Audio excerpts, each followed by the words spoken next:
Salut à tous, c'est Lily et bienvenue dans une nouvelle vidéo. Alors tout d'abord j'espère que vous allez tous bien. Avant de débuter la vidéo, je vous invite à me suivre sur Instagram où je suis très active et je vous invite vivement à venir me suivre car vous verrez toutes les sorties de vidéos, toutes les nouveautés sur la chaîne, etc.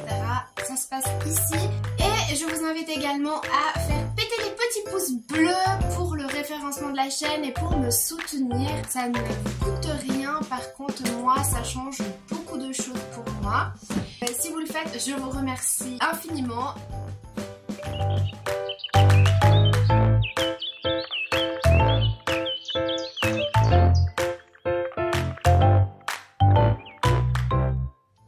J'espère que vous avez bien débuté cette année. L'année est bien lancée maintenant. Cette année, pour nous, c'est une année de changement.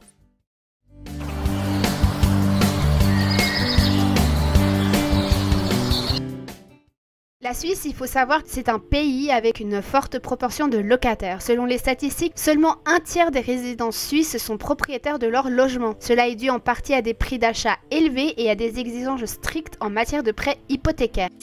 Nous avons la chance avec mon mari d'avoir pu acheter notre maison il y a maintenant 6 ans de ça. Nous avons acheté un vieux corps de ferme vaudois. C'est une bâtisse qui est juste magnifique et qui a un potentiel immense. Je vais juste faire une petite parenthèse pour vous expliquer un petit peu les emprunts immobiliers en Suisse. Alors nous on a fait l'acquisition de notre maison il y a 6 ans en arrière. À l'époque, enfin il y a 6 ans en arrière, il fallait, je pense que c'est encore valable aujourd'hui, mais pour avoir une maison en Suisse en fait il vous faut 20% de l'apport en fonds propres pour les frais de notaire et des fonds propres pour amortir en fait votre achat. Si par exemple vous achetez une maison de 600 000 francs, vous devez disposer d'un apport personnel d'au moins 120 000 francs. Et ensuite, vous prenez un emprunt qui est assez similaire, j'imagine, que ceux qu'on peut avoir en France. Mais j'ai entendu dire dernièrement qu'en France, ça avait changé puis qu'ils étaient venus un peu à un système comme en Suisse. Mais ça, c'est un autre sujet. Donc en fait, en Suisse, vous devez avoir 20% de l'apport propre, en fonds propres, pardon, et faire un emprunt pour le reste. Et les Suisses, en fait, ce qu'ils font, c'est qu'ils n'achètent jamais, enfin, ils sont jamais en véritablement propriétaires du bien qu'ils achètent pour pouvoir être tout le temps endettés parce que financièrement c'est plus avantageux pour eux d'avoir ce système-là, en tout cas, qu'ils achètent un bien ou une maison. Et une fois que vous avez votre prêt et votre taux hypothécaire, eh bien vous signez pour le 10 années suivant ce prêt-là. C'est-à-dire que pendant 10 ans vous avez un certain taux et au bout de 10 ans vous devez renégocier avec la banque pour pouvoir atteindre et avoir un nouveau taux de prêt pour votre bien. L'avantage en l'occurrence c'est le loyer qui est moitié moins cher. Par exemple nous on avait un 3 pièces et demie quand on habitait en ville et le loyer il nous coûtait 1680 francs par mois. Et là avec une maison qui fait 150 mètres carrés au sol, alors oui vous allez me dire qu'elle n'est pas finie, mais actuellement nous avons à peu près 70 mètres carrés habitables, viables donc, et on a 1700 mètres carrés de terrain tout autour. Et j'aimerais juste aussi ajouter une petite précision pour les personnes qui seraient intéressées à venir acheter une maison en Suisse. Alors sachez juste que tant que vous êtes ressortissant de l'Union Européenne, vous êtes ok pour pouvoir venir acheter une maison en Suisse. Si vous habitez pas en Suisse mais que vous travaillez en Suisse, comme par exemple les frontaliers, eux peuvent aussi acheter une maison mais avec des contrats spécifiques que vous demandez dans les cantons où vous voulez aller vous installer. Et sinon, il faut avoir au minimum un permis B ou un permis C pour pouvoir acheter un bien en Suisse. Donc si jamais vous débarquez puis que vous êtes simplement français puis que vous n'avez pas de permis de résider en Suisse, eh bien vous pouvez pas acheter de maison en Suisse. Donc voilà un petit peu pour les prêts immobiliers pour la Suisse.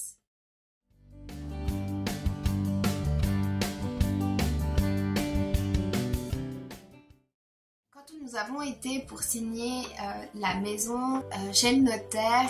Le notaire, il nous disait je crois que vous êtes les personnes les plus jeunes à qui je fais signer un acte de propriété. Parce qu'en fait, en Suisse, la norme, elle est plutôt dans les 40 ans. Ils aiment bien se laisser le temps de vivre, de profiter. Vu qu'ils ont des bons salaires et de bonnes situations, ils aiment bien prendre leur temps et profiter pleinement. En moyenne, le Suisse n'est propriétaire qu'à 48 ans contre 34 pour les Allemands, 33 pour les Italiens et 27 ans pour les Anglais. Donc voilà un petit peu pour des chiffres qui peuvent venir appuyer ce que je vous dis juste ici.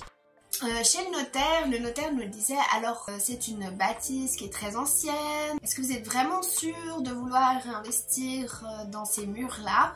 Nous, on était déterminés dans le sens où c'était vraiment ce qu'on voulait, quoi. Moi, j'ai dit au notaire, mais écoutez, en fait, pour nous, c'est un projet de vie. On s'engage dans quelque chose, enfin, dans un achat de maison, oui, mais on s'engage surtout, c'est pour le après, en fait. Parce qu'on avait envie d'une maison où on pouvait partir de, entre guillemets, 4 murs, un peu comme dans une maison neuve, mais on n'avait pas envie d'une maison neuve, justement on avait envie d'une maison qui avait une histoire, mais qu'on pouvait modeler au fur et à mesure du temps avec nous. Et on avait envie que cette maison grandisse aussi avec nous. Et du coup, quand je lui expliquais comme ça, je lui disais, bah voilà, nous, ce qu'on recherche, c'est vraiment que la maison grandisse avec nous. On n'a pas envie de quelque chose de fini particulièrement. C'est qu'on aimerait... Quand on regarde ce mur, se dire « Ah, bah voilà, ce mur, ça m'a pris, je ne sais, combien d'heures de travail. » Mais voilà, ce qu'on avait envie aussi de laisser à nos enfants, c'était pas seulement un bien fini, c'était un bien où on avait, nous aussi, contribué à la façonner, à l'imaginer, et puis à la faire, en fait. Et du coup, le notaire, quand il m'a entendu dire ça, il me dit « Waouh, mais en fait, c'est un super joli projet de vie et je suis hyper content aujourd'hui d'être là pour vous faire signer cet acte de vente. » Et du coup, on a signé un peu comme ça, mais c'était juste magique en fait.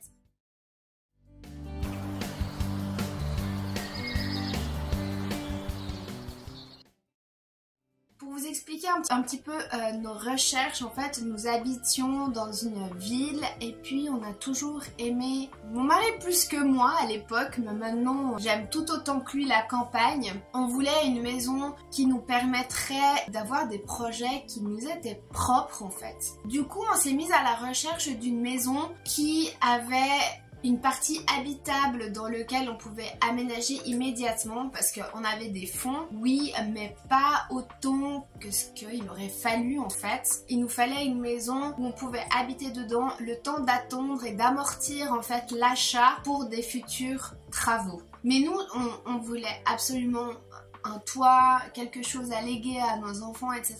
Vous savez, j'ai 2 enfants et j'avais envie qu'ils grandissent et s'épanouissent. Moi, j'ai grandi dans un appartement et c'est pas du tout la même chose. Alors, je ne dis pas que c'est quelque chose de mal hein, de vivre en appartement, ce n'est pas du tout ce que je dis. Mais ce que je veux dire, c'est que pour l'épanouissement d'un enfant, mes parents nous emmenaient du coup pour jouer dehors, on trouve des alternatives, il n'y a aucun souci là-dessus. Par contre, c'est vrai que grandir dans une maison et grandir dans un appartement, je vois maintenant la différence avec mes enfants. Quand on va par exemple chez mes grands-parents en Turquie ou comme ça, ils ont beaucoup plus de peine à faire attention, le bruit, faire attention que voilà, pas déranger les voisins, etc. Ça, ce sont des choses que j'apprends pas à mes enfants vu qu'on est dans une maison. Puis en plus, pour ceux qui le savent, on a un bout de forêt et puis en fait tout autour, on a 12 hectares de champs agricoles. Donc autant vous dire qu'on n'est pas du tout embêté par nos voisins. Par contre, il est vrai que ça peut effrayer certaines qui viennent à la maison puis qui me disent mais mon Dieu, mais je pourrais jamais vivre ici, isolé comme ça, c'est pas possible. Ouais bon, nous c'est vraiment quelque chose qu'on apprécie énormément. Vivre dans un coin aussi reclus et isolé, avoir pour compagnie des chamois et puis des cerfs et puis des renards, ça nous va très très bien.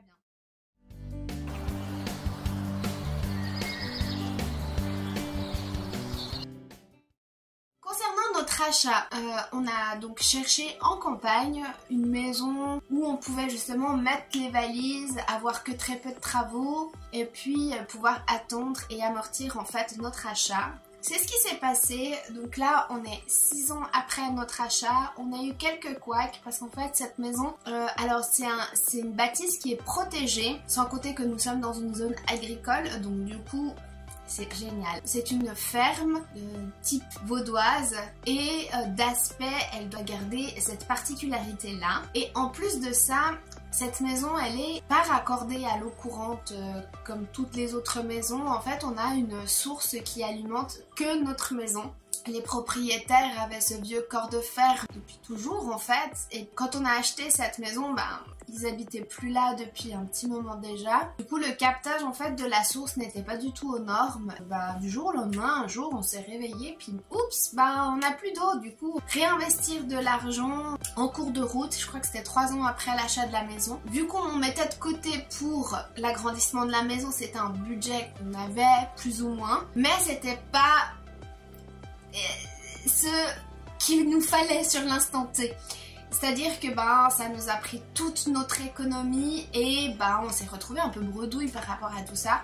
Du coup, ça a un peu retardé l'échéance. Et ce qui était encore plus magique, c'était une fois qu'on avait aménagé ici, on a fait quelques rafraîchissements parce que la maison, elle n'avait pas été habitée pendant 2 ans et vu que c'est une vieille ferme, voilà, elle a les murs en molasse, c'est des murs très épais qui gardent bien toute la fraîcheur. Et du coup, quand il fait super chaud dehors, ça fait un peu comme de la condensation et puis ça peut paraître comme de la moisissure ou de l'humidité, mais en fait c'est juste que dedans il fait hyper frais et que dehors il fait très chaud.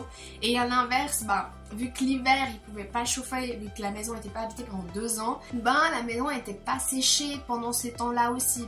Puis vu que la maison n'était pas aérée correctement, enfin bref, vous comprenez que la maison elle était dans un état où il fallait faire quelque chose en tout cas. Et du coup on a fait à propre et puis une fois que c'était fait, en fait on a fait venir l'ancienne propriétaire qui a maintenant plus de 90 ans, enfin qui à l'époque avait 85 par là, je sais plus exactement son âge, mais elle avait un âge certain. Et puis en fait ses parents avaient acheté cette bâtisse quand elle avait 6 ans et cette maison elle avait déjà grandi avec elle. Et quand elle est venue là, elle nous a expliqué, elle nous disait mais ça... Alors la salle de bain, elle n'existait pas à l'époque, on avait des toilettes, une cabine à l'extérieur pour aller pour les sanitaires et puis mes parents avaient fait ça. Et puis en fait, rien qu'elle nous raconte l'histoire de cette maison, c'était juste fantastique en fait, de pouvoir se plonger dans l'histoire de cette dame et puis d'imaginer la maison comme elle pouvait être à l'époque où elle était encore là à vivre avec ses parents, c'était juste génial.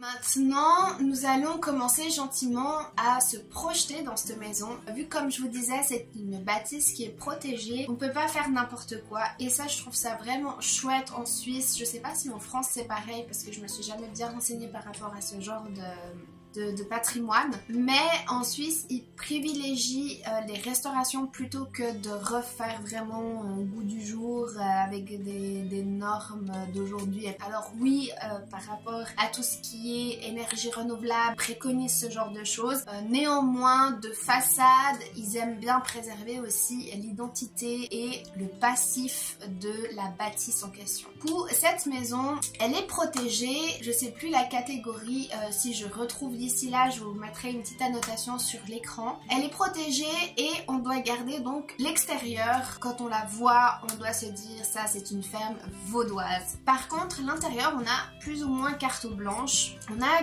1 ou 2 restrictions, mais c'est assez minime. Mais vu que c'est un bâtiment protégé, on est obligé de passer par un architecte.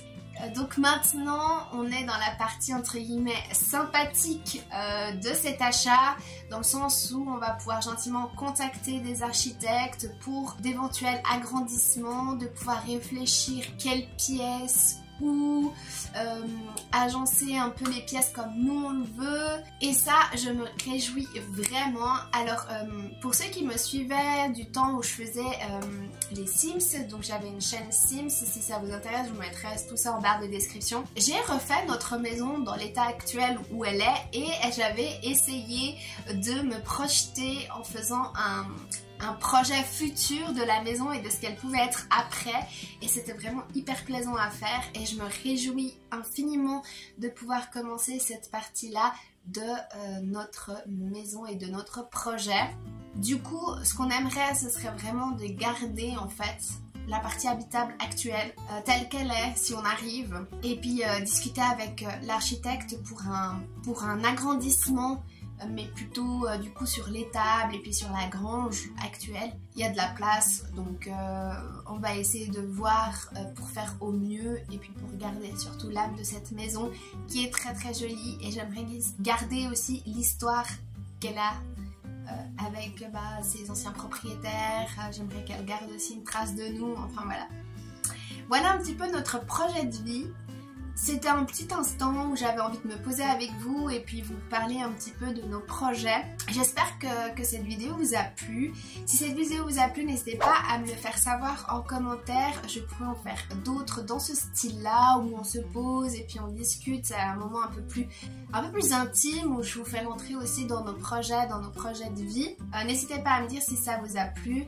Je vous fais de gros bisous et je vous retrouve pour une nouvelle vidéo très très rapidement. Je vous fais de gros bisous. Ciao!